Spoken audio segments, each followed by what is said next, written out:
Біздің Астана дарыны орталығы ұйымы елордалық оқушылармен, дарынды оқушылармен үлкен жүйелі жоспарлы түрде жұмыстар жүргіземіз. Елордалық оқушылар туралы ауыз толтырып үлкен мақтанышпен жетістіктерін айтуға болады. Мысалға, олимпиадалар әуелі мектепшілік олимпиадалар өткізсе, бірінші деңгейдегі. Одан кейін бізде аудандық олимпиадалар, биылғы жылы аудандық олимпиадаларға біздерге 3965 бала қатысты. Ал одан кейін іріктелген балаларымыз, біздің 1061 баламыз қалалық олимпиадаға шықты. Ал қазіргі уақытта мынау 8 шілде мен 12 шілде аралығында болатын республикалық олимпиадаға 91 оқушымыз, біздің елордалық оқушы жолдама алып отыр.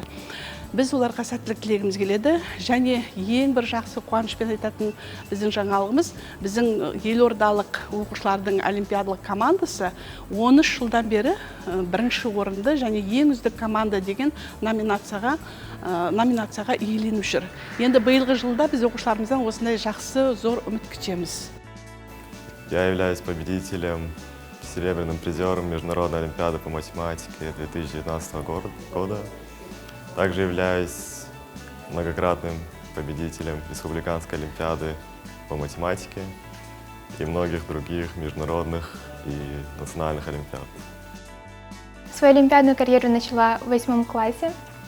Мне очень помогал мой наставник. Его главным советом для меня был действующий план на подготовку.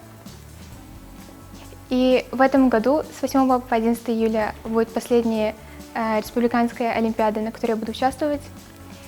Желаю удачи всем выпускникам 2020 года.